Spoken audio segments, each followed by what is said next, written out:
We were a small company of 4 people. We were able to grow to 3,400 agents in a single market and #1 market share because of innovation and competition.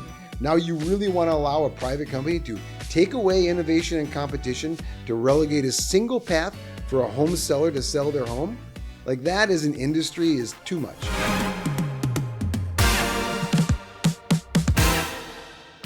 My very first guests are 2 familiar faces, because who better to kick off Corr Values than my old podcast duo, Mike Golden and Thad Wong. Over the past 25 years, they've grown at Properties Christie's International Real Estate from a startup to one of the largest brokerages in the country.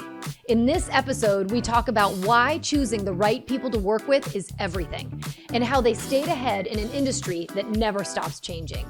You'll hear their take on the latest Zillow headlines, what agents can do to stay relevant over the next 5 years and beyond, and what they really thought of each other the first time they met.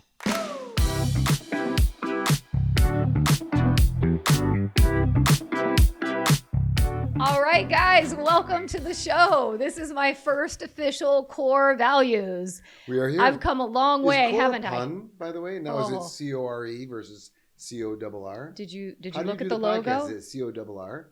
C-O-R-R. That's the dopest. Yeah, Good job. isn't that cool? Yeah, that's marketing. Yeah. So I've come a long way, wouldn't you say, from the pre-COVID days of Golden Wong, the Golden Wong show, to Coffee with Amy and Kevin. And now here I am on my own, seeing if I can make it. Yes. What if we go back, though, way back to when you were an agent, when you were first really starting out with us? Oh, my. On the When you had Wheeler this team? super blonde hair. Super blonde, super short. Yes, Cool. Janine and I worked together. Yeah, you it were was. hip. Yeah, it was a good time out of the Was Clybourne that office. 20 years ago? Or 18? More than I 20. came to AT in 2004. So 20 years ago. Yes. 21 years ago. Yes, That's yes. killer. But you were just actually on the phone with her, but Jan Smith was Yes. the OG. Jan, are you OG. out there? She got me into real Yeah. estate. That's where I started. Jan Sweet. That's why you're here. Yeah.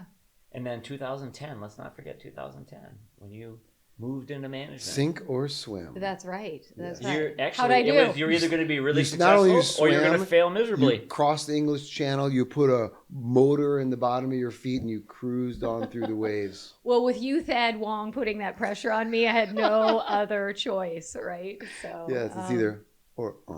Yes, it's either fail or succeed. Succeed, So, and you did it. Good and job. I'm still trying. We're I'm very still, proud I'm of still you. failing. We are very proud of you, Amy. We Yes. really are. And now you have your own show, Corr Values. Yes, That's let's get right. with You're it. really grown up. I know. I'm sure Look you want to don't ask need us lots us, of so- questions. So I do. I have so many questions for you. I can't You don't wait. need us. You can just do this by yourself. We can leave. Yeah. Not at all. You bring a lot of energy and a lot of entertainment. So let's get into it. All right, 25 years, right? We talk about my career in real estate and at Properties, but the two of you started this amazing place in 2000, right? This is our 25th anniversary. And for all year. those of you paying attention, watching, or listening, we have not read the question. These are a surprise. Super blind, Super going into this blind. blind. Surprise. But I always feel like if someone's asking you questions about something about yourself and you don't have the answer, then that's really bad. Yeah. Well, we'll see. True test. We're going to see. Do we get Right? multiple takes? Yes, we'll have to cut, retake, right? All right, 25 years, huge milestone. I think all of us are, feeling the excitement because we've accomplished a lot in 25 years. The industry was a lot different in 2000. What's been the key to longevity and success? Like, what do you really kind of owe it all to? Is some of it luck, timing? What do you think, Thad? Let's start with you. I think it's a lot of things, but if I were to come to one, it would be perpetual drive. Perpetual drive. Always, you and I met earlier today. Even when things are going great, even if you're beating the competition, thinking about what's next and how to break what you're doing and how to improve it. But I don't want to say never being satisfied, because I think we spent a lot of time feeling good about the work that we did and the accomplishments that we made and the product that we were able to give to our agents. But I think we always wanted to improve that. And I think we're still doing it today. I think the things that we're on unveil with from private to prominent isn't something new, but I think the marketing around it and the consumer facing side will be great. So I think that it's still going today. So that's one thing we've had from day one to today. This drive and ambition. And I think like an entrepreneurial spirit. We were talking about that earlier today. It's sort of that drive to look at something and say, okay, we've gotten this far. Now do we need to pivot? Do we need to adjust? Like what's happening real time in the market or the economy, and always looking to do something else. Yeah, right? I think it's not just when you say drive, it's sort of like you also have to have confidence. Because what's the point of driving if you don't know you can succeed, if you don't know you can win? So it's a lot of emotions there, but I think that in the collaboration with everyone working together as it grew, we just always tried to make it better. We were never satisfied with what we had. We wanted to push it a little bit further. Yeah. I think for 25 years, Mike, and I want you to kind of dive in, but it's also this relationship the two of you have had. Not many people. That was the first thing that came to my mind was relationships. But then even if you have a relationship, you have to have drive. Yeah. So I was like, what comes first, the chicken or the egg? Those would be the two things from my side. But it's drive, but I would also probably say it's got to be some art of compromise, right? And meeting in the middle or knowing each other's strengths or weaknesses. Mike, what's your thought on? Yeah, I totally agree. I think first, just going back to what Thad said, I think it was just never sitting back and resting on our laurels. Never sitting back and saying, "Oh yeah, we've got it all figured out." Always trying to say, "Okay, how can we do it better?" We always wanted feedback so that we could improve, because we knew if we were constantly improving, we'd be able to evolve and we'd be able to create success for everyone.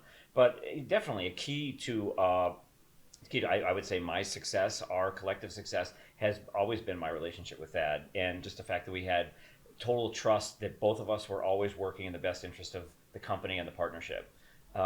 So we've been through tons of ups and downs over the years, but we always had trust in each other. And we didn't always agree on things. We've had plenty of disagreements over the years. We've gone through plenty of ups and downs, but we've always had that underlying trust and confidence in the relationship and in the partnership, and that definitely helped us. It helped us through a lot of, I think, difficult times, and and we always kept it light, kept it fun. So I think that was part of it too. Is trusting and enjoying the people around you was so important. Yeah, the downs have been really brutal alone, right? Like when you think about that, the downs when you're navigating and working with everybody and you're leading, I think that would be much more difficult if you're on your own. Yeah. Having a partner for me was essential. I don't think I really like doing anything alone, and so and trust is a big deal for me. Is having somebody that I can not only be aligned with towards a common goal, but that you can trust implicitly. When you have those two things, then it's sort of like all worries and all concern go out the window. Yeah. Well, and when I was thinking about 25 years and I had to put together a list of, a lot of like memories, one thing that I think of constantly is that we laugh a lot. And I mean, you in particular can't help. No one laughs at my jokes more than me. But even when things are hard, we've had hard times or stressful things, it's like we kind of always come back to not taking ourselves too seriously. We aren't curing cancer. That'd be a great thing if we were. Yeah. But, I think sometimes it's just kind of getting back to, if you're not having fun, then what's it worth, right? Yeah. And so I feel like that's one of the things I've always appreciated. Yeah, and if you don't like the people that you work with, I felt like especially early on in the first 10 years, the people that I worked with were my closest friends. Because that's where I spent all my time was at work. I was either working or I was at home with Emily raising children. And I had a couple of friends on the outside, but that was really where I spent all of my time. So I was at work, that's where you want to have the most fun. Yeah. And if you're creating and you're building things, you want to laugh and not take yourself too seriously and build an environment where everyone can feel comfortable laughing. Yeah. So let me ask you this, because before you decided to start at, the two of you were very successful. You met each other at another brokerage firm, partnered up, and we're doing very well. I mean, great accolades, Chicago Association of Realtors of the Year, huge volume. You decided to move into this new world of basically being co-CEOs of a company, starting it from the ground up. What was the hardest part about stepping into suddenly a role of owning a company and kind of acting as CEO? Well, I wouldn't have done it alone. Would you have done it alone? No. I mean, it goes back to what you said. I couldn't imagine, especially some of the things that we went through, having to go through it solo. But even starting it, would you ever started it by yourself? No, I wouldn't. I wouldn't have had the self-confidence. Yeah, there would have been no at properties without the partnership first. So that's why when you asked me my first question, I'd probably go back and say relationship, because nothing is developed without a relationship. But the only thing the question was more specific on having to do with its success. That's why I chose drive. But really at the beginning of all these questions is the art or the significance of relationship. Throughout the whole company, I mean, it started with the two of us because it was just largely the two of us with a couple assistants, and we brought a couple people in, but then it grew into much more than that, and it grew into relationships with, think about you, more than 20 years with us. A lot of people who have been with us a long time. I mean, that's one of the things, I mean, you go back to what you're proudest of, and what I think is the coolest thing is the people that have been with us for such a long time, that we've been able to maintain those relationships and grow them, and seeing people like completely evolve. It's been fun, but I just think the relationship side of it was so critical, and that was the basis of kind of who we were. And you'd asked the question, was it hard to jump into the role of CEO? We kind of evolved into it. It wasn't like we didn't all of a sudden go from just being salespeople to being CEOs of a big company. It was like it was the two of us. Just the two of Right. you. And so for us, I think we were really fortunate that we were able to evolve into it, as opposed to all of a sudden having to embrace it suddenly. So it allowed us to make mistakes. It allowed us to learn and evolve and grow. And we're still growing and evolving. 25 years later, without a doubt, we're still improving and getting better and learning new things. And I remember like the vibe of coming into the Fulton office when I first came to AT, and I remember Janine McShay said to me when she brought me on, go have coffee with Thad and Mike, go introduce yourself. And so I remember going into Fulton and meeting you both, and it was like the office, it was kind of like a bullpen. Yeah. You went in, everybody was running around. You both had two tiny offices right next to each other, both packed with tons of stuff. I kind of remember that. No windows, but there was just this fun startup energy that was really kind of contagious. And I feel like that's the energy that I feel like you've both been able to, and then collectively with all of us continue to carry on. So to your point, it kind of, you don't start out as CEO, but you definitely evolve. So for agents that are out there, because I think so many, we talk about how agents are really the CEOs of their own business, and oftentimes they're great salespeople, but they aren't necessarily great business operators. What is your advice for agents when it comes to harnessing that mindset as they're wanting to grow, especially as they're becoming team leaders or bringing people on? Like, what are some of the things they really need to think about when it isn't suddenly just themselves? Well, I mean, I think one of the things you have to do is embrace people or resources that you're not good at. I was going to say that. Really? Yeah, that was exactly what I was. Just so you know, I was going to say, it was like, go get some books to read about things that you don't know.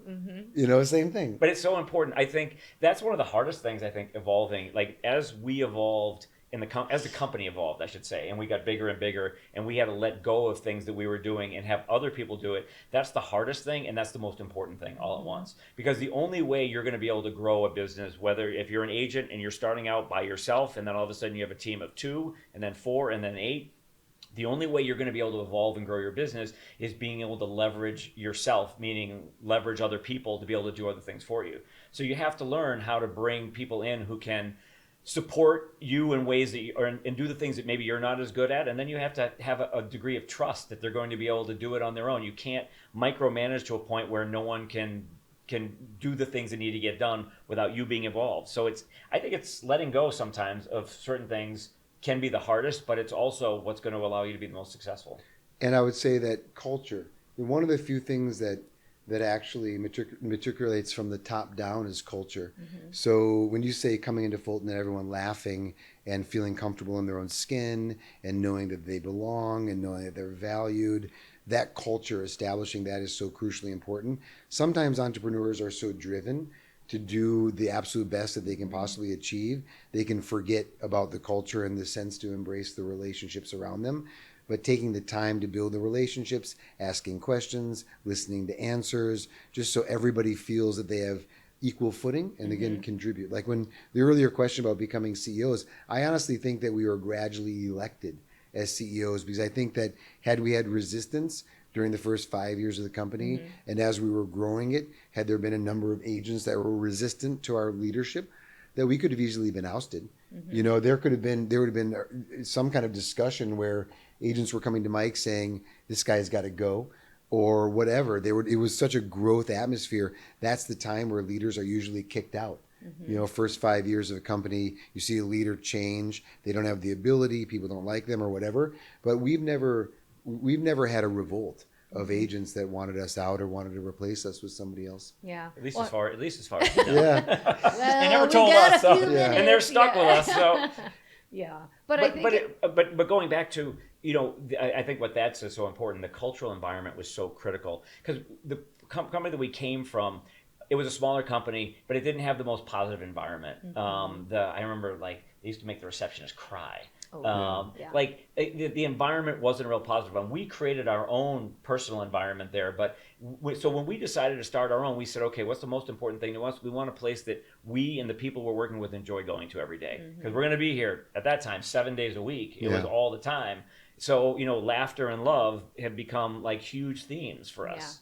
And I think it's taking ourselves not so seriously, being authentic. But, back to your point too, is as a leader, if you can't bring all of that, I think the magic is then find somebody that you can hire that can do that. Yeah. Right? I think the two of you were able to, but not every, salesperson who wants to build a team, that might not be their dynamic. Right. And that's also okay, right? I think acknowledging that maybe you can't do that as well, but if you hire the right person that operationally or can mentor people, you can still get that great culture. Yeah. Wouldn't you agree?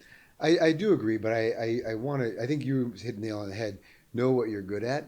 Because I think if you also know what you're bad at. So everyone likes to know what they're good at and they accelerate there. But it's more important to know what you're not good at, or if you don't know what you don't know, you're not going to figure out how to learn it. And so I think that humility of understanding where you need to fill the gaps or where other people who might have a different skill set are equally as valuable. Because you can't grow it unless everything is covered, and you might only be able to cover 70%, 75% if you're exceptional, but it doesn't go anywhere if the other 25% isn't covered. So that 25% is equally as important to the 75 or vice versa. And so I think it's the hardest part is a team leader growing is that oftentimes they see what they do in the sale as being more valuable than the back end when the sale dies without the back end. And so all of those people supporting it are equally as valuable. And that was the culture that we put together. It didn't matter if you were in front desk, if you were in contract admin, marketing design team, me and Mike, whomever, everybody had a voice and everybody participated in the growth of the company. Yeah, it's kind of like check your ego at the door a little bit too, right? Not check it. You can check it, but you got to keep it. You got to keep it available in case you need it. Do you keep your ego? My ego is available. I think it's well groomed. It can be called on at any time. On a regular basis. I don't ever leave it. I have to have it with me. I don't know what I feel like without it. Oh, Thad, we love your ego. Where would we be without it? There would be no ad properties. Oh boy, we wouldn't be laughing nearly as much if we weren't laughing at you and your ego. All right, I want to shift gears just a little bit because we know that there is a lot going on in the industry right now. Never a dull moment when it comes to real estate. The economy as well. We've got lots of stuff. So let's talk Zillow private listings, clear cooperation, tariffs. I want to get your thoughts on where do you think all of this is going to kind of flush out? How is this year going to kind of end up? And, what do you think we're seeing as we move forward? Let me start. What do you want to talk about, Zillow or tariffs? Flip a coin. I don't. I'll talk about Zillow. Okay. That's probably Zillow's a much more interesting thing. The tariffs are kind of beyond our control. Yeah, with Zillow, I just want to say that this proves the industry is still not willing to come together. Okay. The industry wasn't willing to come together at the beginning of Zillow when Edina Realty said, hey, we're not going to syndicate because we see the foul play that Zillow's up to, using our data to generate a company value to then sell it back to us. And then what happens? Every other brokerage around Edina in Minnesota used it. Their agents used it to capture listings. Your house won't be on Zillow. And so Edina said, oh, I got to participate and go back to Zillow. That was maybe, 10, 12 years ago. And now, when Zillow is flexing after it's now worth more than all of the top 25 brokerages in the country combined, and it has the listings, it's now flexing its power by trying to generate and set regulation on the industry. And now what did that do again? This should be an obvious one that every brokerage should be against. Obvious. But what are they doing? A couple of them say, yeah, Zillow, good job. You can do it. It's unbelievable. At what point, what is it going to take for every single industry to put everything aside and say we're coming together in the best interest of the consumer. Yes. The consumer first, not the company. And you have to take that risk, saying if we're not doing everything to empower consumer choice, freedom, capitalism, open market, to drive innovation so companies can grow, but you're actually going to be opposed to that by having a private company and still regulation on an industry, that is sad.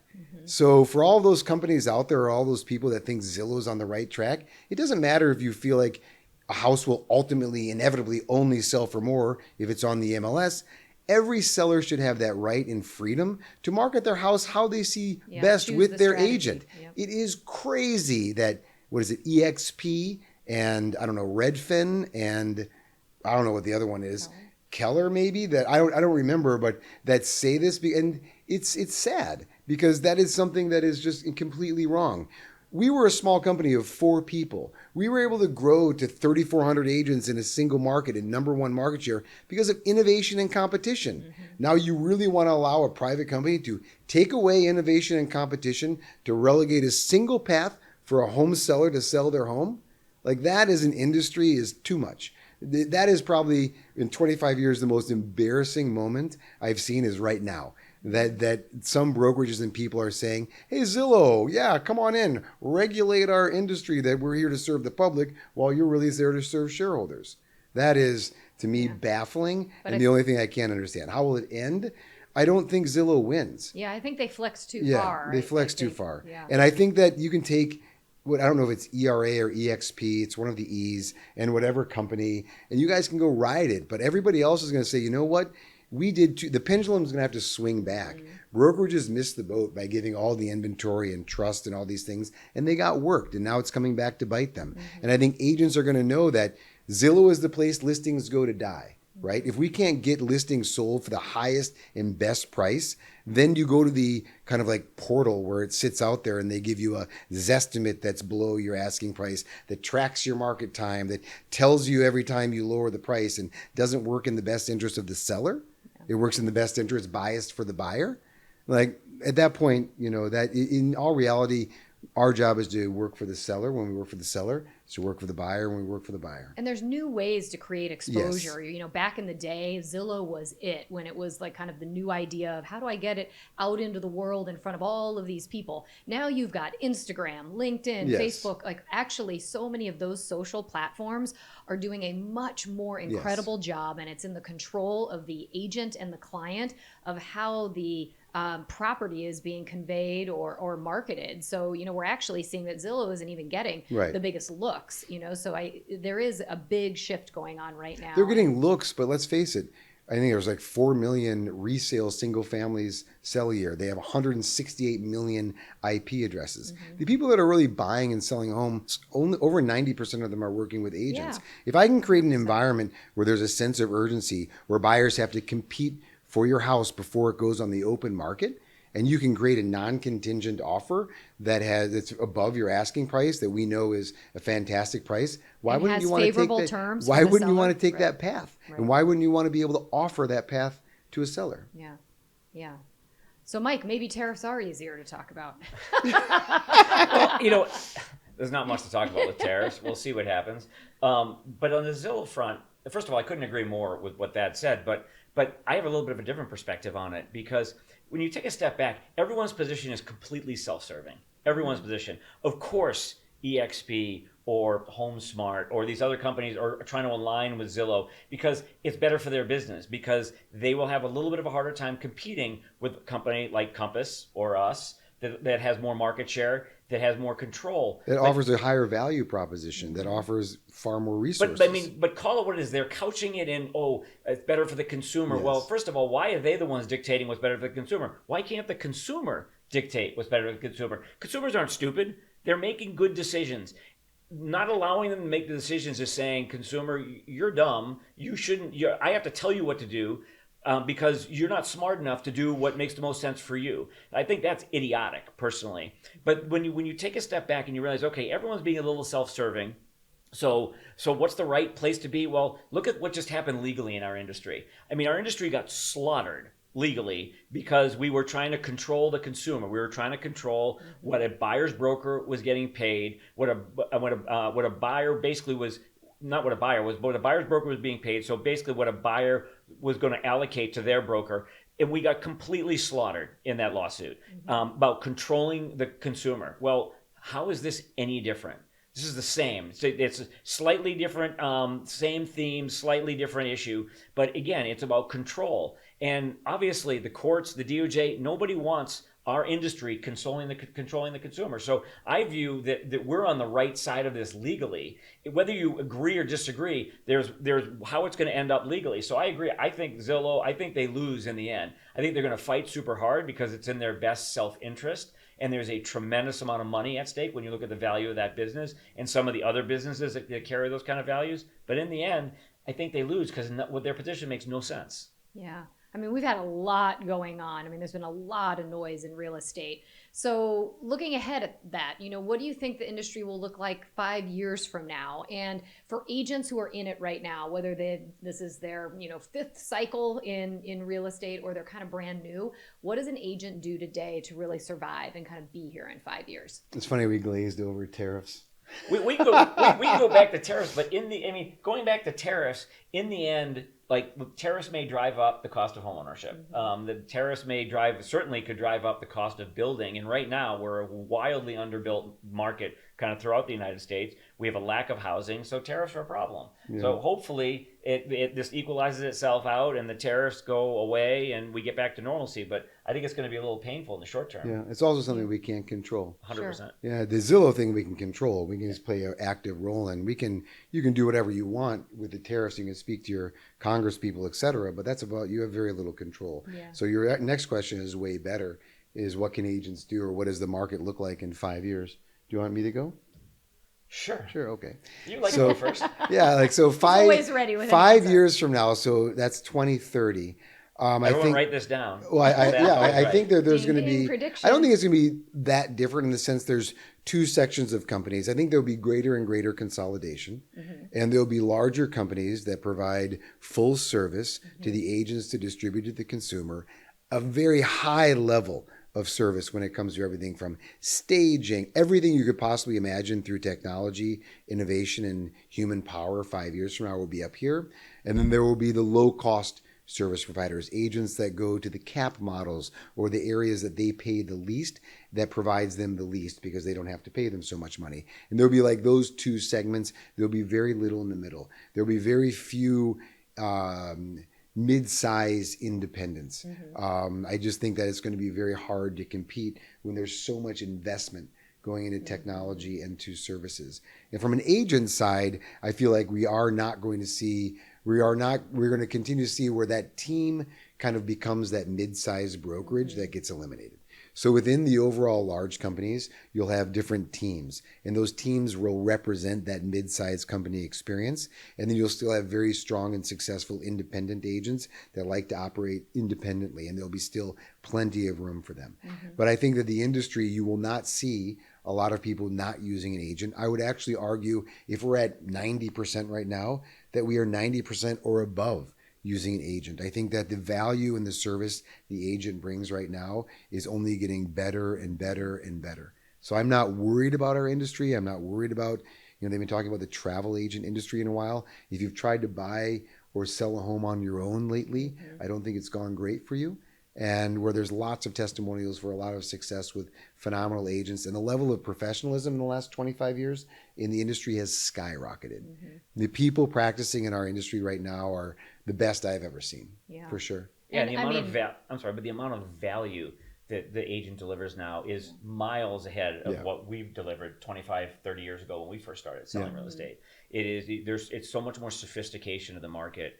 I agree. I think that the business will always continue to evolve, but as real estate continues to get more and more expensive and it becomes a larger investment for people and a bigger part of their net worth, I don't think they're going to want to take risks with it. It just doesn't make sense. If I'm making a major purchase, I want an advisor. I want someone to help me understand what I'm buying so I don't pay too much and I buy the right things. So I can't imagine that agents don't become more valuable, and we've seen it. Even after the litigation and the lawsuit, There's been all these articles. Commission rates have not come down. If anything, they have gone up a little bit. People do value the agent, but it's all about the value of the service. So you ask, what can agents do over the next 5 years as the business evolves? Continue to find ways to deliver more value to your client. And that's in the transaction, before the transaction, after the transaction. It shouldn't all just be about the transaction. Be a consultant. Be a resource, be the expert for them, and make sure that you are the person that they're going to go to for all of their real estate needs. If you become that central part of their kind of real estate world and whatever, then you will continue to have that kind of value, and they'll continue to come to you when they're buying, when they're selling, and they're referring friends. So to me, it's all about finding different ways to create more value for your clients, plain and simple. And so it's like embracing our training and coaching. Our, the team that you've put together truly helps people understand how to deliver a better value proposition to the consumer, because that's what it's all about. It used to be back in the day information. We talked about it when Thad and I both first started selling. We had those big books and everything. You had to come to us because we had the information. Well, now it's not about information. It's about creating a value. It's about delivering a service. So find ways to deliver a better service, and you will continue to evolve and be successful. Yeah, and making the consumer feel very confident that they're in your hands and you're taking care of it from A to Z. It'll be interesting because I think there's going to be a lot more tech that comes into this space that is helps with all of like the in-between stuff. Like you had said, staging is going to become more efficient. I think even different types of insurance opportunities, I think we're going to continue to see how tech evolves so that what we can offer from a full service standpoint, if we're really good at it, we tap into those things and it makes it even easier for us to offer that to clients. Yeah. Just want to make sure we all know the podcast is 2.5 hours. Okay. Well. I'm seeing the time clock go to 30 minutes. I'm like, how many questions do you have, Amy? I got to get a haircut. Are you worried? And I'm okay. You got a haircut? So we have 2 more hours. Well, Maybe you I ordered dinner. segued me into the best part of this podcast, which is my rapid fire. We're already at the end? We're at the end. Rapid fire. Rapid fire always comes at the end. Yeah. You never do it in the middle. Stop in the middle for rapid fire. Nope. Okay. Nope, this is it. This is Seems how kind of short. I think we should ask a few more questions. Yeah. Oh, these ones are going to get good, though. Okay. So rapid fire. All right, we've got at properties. It's our 25th anniversary. We've got that in mind. So I want you to take a trip down memory lane with me. Let's get a little nostalgic as we go into our rapid fire. All right, so take us back to when you first met. What was your first impression of each other? Mike, I'm going to have you go first. Tell me what you thought of Thad. Do I have to be honest? Yes. I thought Thad was a little cocky. Yeah. And you know what, true thing? And has anything changed? And I didn't really notice Mike. So that was a good one. He knows how to read people. All right, first impressions. So that was it. Well, I thought Thad was going to talk about my shoes. Your shoes? Oh my back God, in the day. I will first say, impression, I'll what say about your between shoes? Thad and my wife, they've definitely made me dress better. They've helped me evolve, at least as a human being, in the way that I dress. I did not have the best clothing back in the He had day. a green suit, by the way, and he loved this green suit. I love the green suit. It was so ill-shaped, and it was just like... It's like a box. Yeah, in my mind... It was a, what do you call it? Double-breasted? Double-breasted. Yeah. Double-breasted. I always used to call him Mr. Green Jeans. If you're a 70s kid. Oh my God, that's so great. All right, quite an impression. But when I first met Thad, he convinced me he knew more about real estate than anyone that I ever met, and he was brand new, and nothing's changed. He's the expert, even on the first day. Oh my God. All right, this is a good one. Describe your first at properties headshot, Thad. Oh, mine was a headshot. Back then, I had long hair. It was parted to the side. It kind of came down here. Not as much product as you put in now. Not as much product. More of like a soft helmet. Soft helmet. Kind of like the helmet. People would kill for a soft helmet. I'm just saying. And many people out there. But it was and it was hot. It was hot. When I used to have my hair long like that, it was very hot.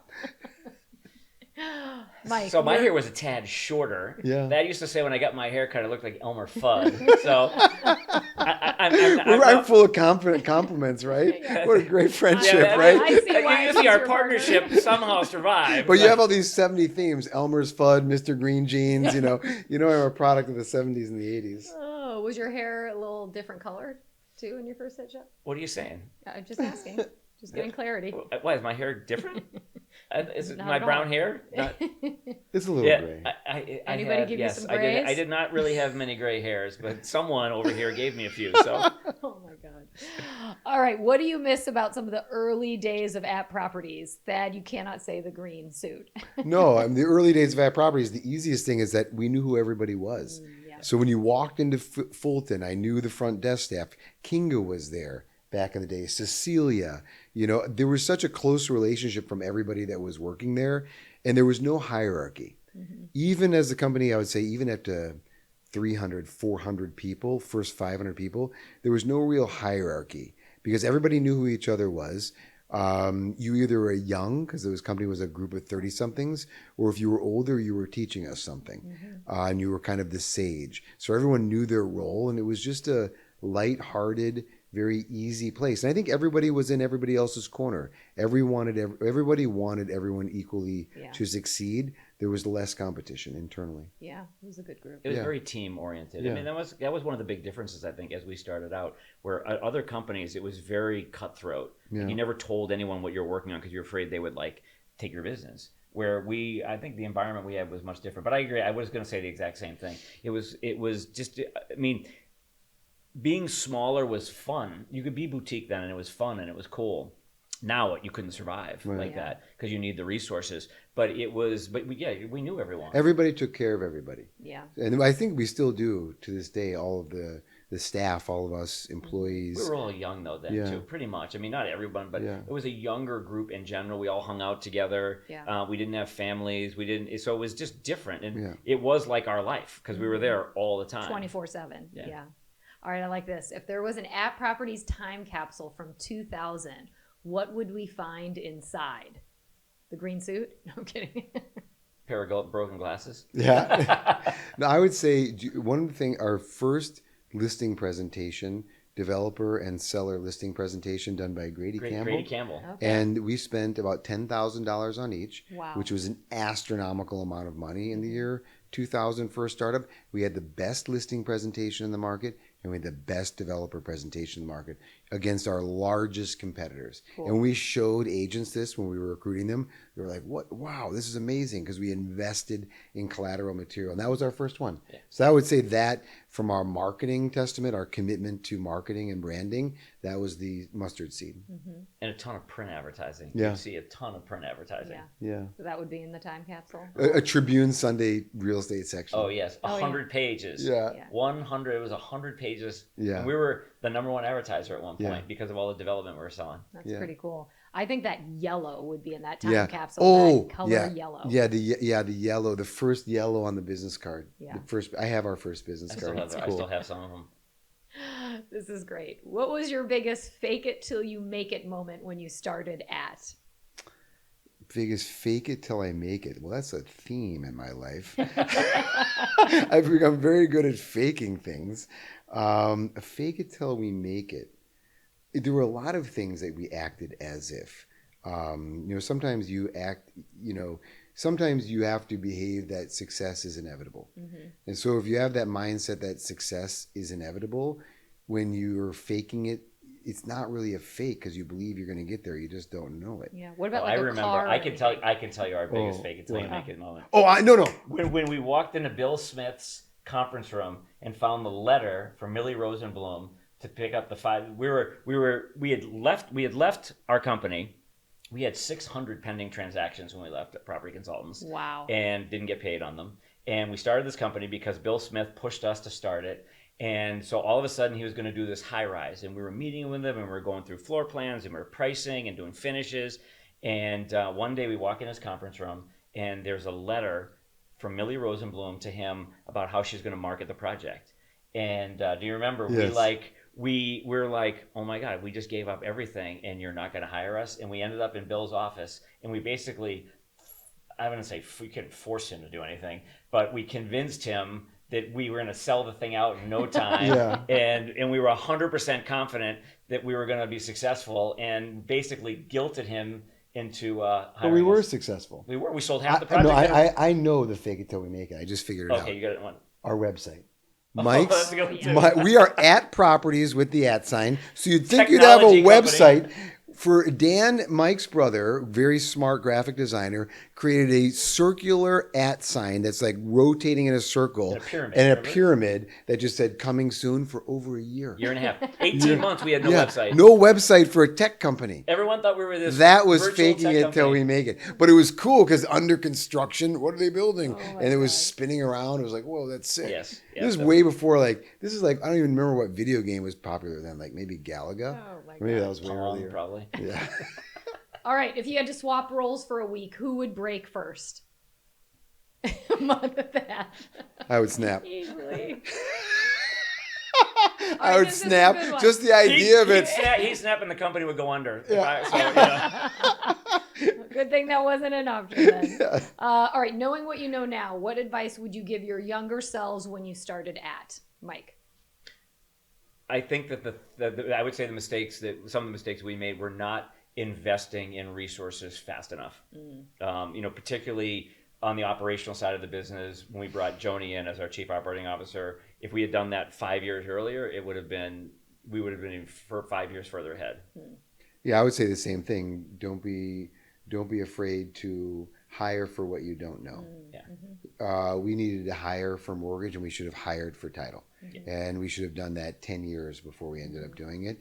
And we should have built those people alongside of us so they were a part of our culture, because all of those brands could have grown together, but we didn't know. Yeah. So we just focused on what we knew. But in hindsight, that was probably the biggest missed opportunity. Yeah. We only had so much bandwidth, which was part of it. But in the end, if we had known, it would have been the best investments we could have made. We just didn't make investments fast enough in some areas. When you can control the entire customer experience, so you can guarantee that it's going to at least have the greatest amount of effort put into a smooth transaction at the lowest cost with the highest level of service, that I think is the epitome. When you have to rely on another party, whether it's a JV or an MSA to do that, I'm not saying that it's not good enough, but it's pretty good. But if you can control the customer experience and perpetually raise that customer expectation and experience where you know that you're just really doing better than everyone else in the market, and to be able to do that through everything from financing to closing to process and sale, that would be cool. Yeah. It's always so easy to look back and know what you should have done, right? Hindsight,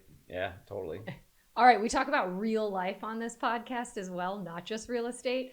What does real life look for you guys these days? Thad, real life. Real life.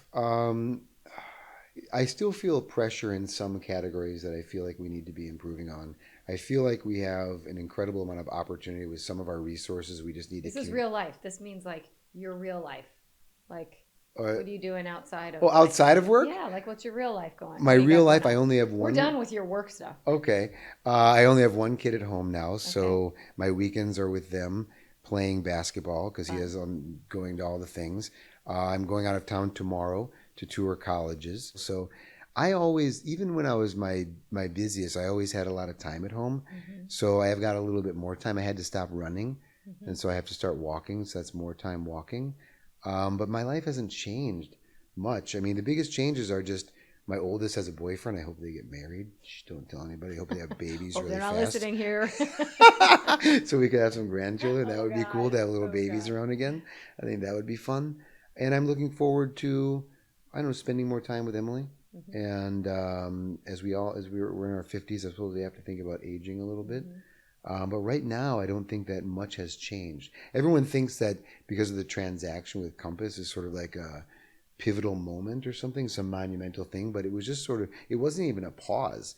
You know, we just kept working. I got a phone call that the deal had closed, but nothing really changed at all yet. Yeah.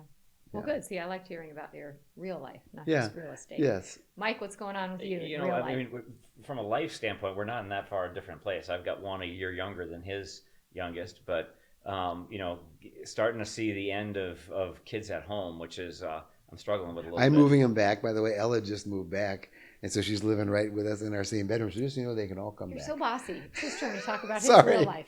I just don't want you to be sad because they can come back. So I hope they come back. But no, I mean, They're same still the thing. dog. It hasn't. I would say I have a little less anxiety after the deal closed, but beyond that, I'm working harder right now than I was before. You are working harder than before. So it's Thankfully. interesting. I mean, there's a lot of interesting things happening, but you know, just trying to figure out what that looks like, because I think we're in the same boat. We're all about the same age. Thad and I and our wives are all kind of generally about the same age group, and starting to look at wanting to be able to travel a little bit more and have a little more flexibility down the road, but still don't know exactly what that's going to be like yet. Yeah. But there are many lives within a life. That's what's cool. That's what's super cool. Yeah. Well, in these last 25 years, you've put a lot of energy into that life, and I think a lot of people have benefited as the result. So nice. I appreciate having the two of you as my very first guests. We went way over because that's just what How long we is the do. podcast supposed to be? It doesn't matter. I'm kidding. But I just appreciate you sharing and spending time with me, and I'm just excited to see what's next for all of us. This is cool. We're sitting in my old office. Yeah, this is your old office. This is. And we're excited for you, Amy. We're excited to see how you're going to continue to evolve. Yep. And what did you say, Maybe Thad? one of these podcasts will interview you. Yes. Oh, yeah. Yes. I think that's a good idea. That's a like good this. one. Tell us about your personal life, Amy. Totally. Well, until then, thank you everyone for joining us, and we'll see you next time for Corr Values. Ciao. Thanks, Amy. Yeah, thanks guys.